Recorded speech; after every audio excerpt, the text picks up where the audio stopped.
Then guys, no, welcome back to my YouTube channel, no, Eman Motorride.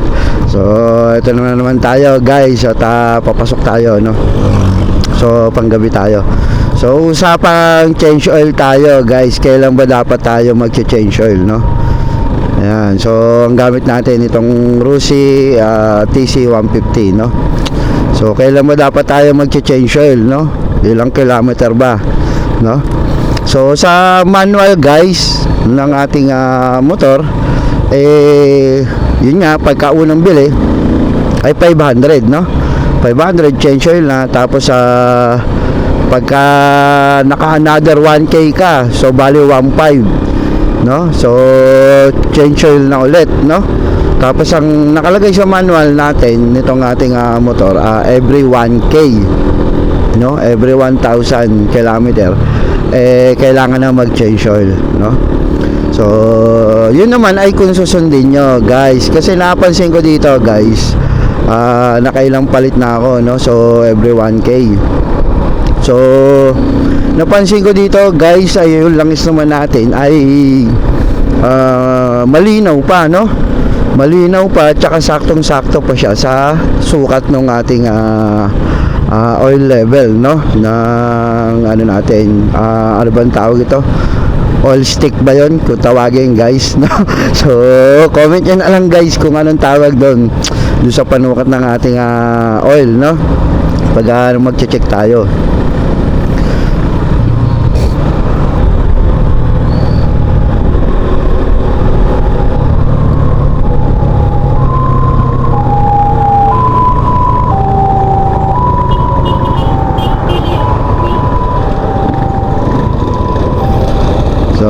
Ayun, may dumaan lang na dalawang ambo, no? Syempre emergency yun, so kailangan natin paunahin. Ayun guys, no? Magbalik nga tayo doon sa ating pinag-uusapan. So yun nga, sabi ko, napansin ko nung nagpapalit ako ng every 1k, no? So ang ganda pa no langis natin, maganda pa yung langis at sakto pa doon sa level ng ating langis, no? So, kung mag-change oil kayo guys, siguro kaya siya, no, ng 1,500 km, no, every 1.5 or 2,000, no. Pero kung ikaw naman ay maselan, pwede mo naman gawin yun na every 1,000, no. Pero sa akin excuse me. Pero sa akin, gagawin natin, ano na tayo nito, every 1.5 na, no. Para masyado kasing masyadong maaga o masyadong mabilis ang 1,000, no? Kung malayuan yung biyahe mo, baka yung 1,000 na yun, saglit lang, change oil ka na naman, no? Pero yung langis natin, okay na okay at malinaw pa, no? So sayang, no? At yun nga, budget meal ng ating motor, no? O presyong masa talaga. So, syempre, kung tayo nito span service, no? Yan guys, no? At sa mga mag-change oil, yan. At kung ilan ba dapat na mag-change oil dito sa ating motor na Rusi TC 150, no? 150, 125, 175 yun. Kahit alin dun, no?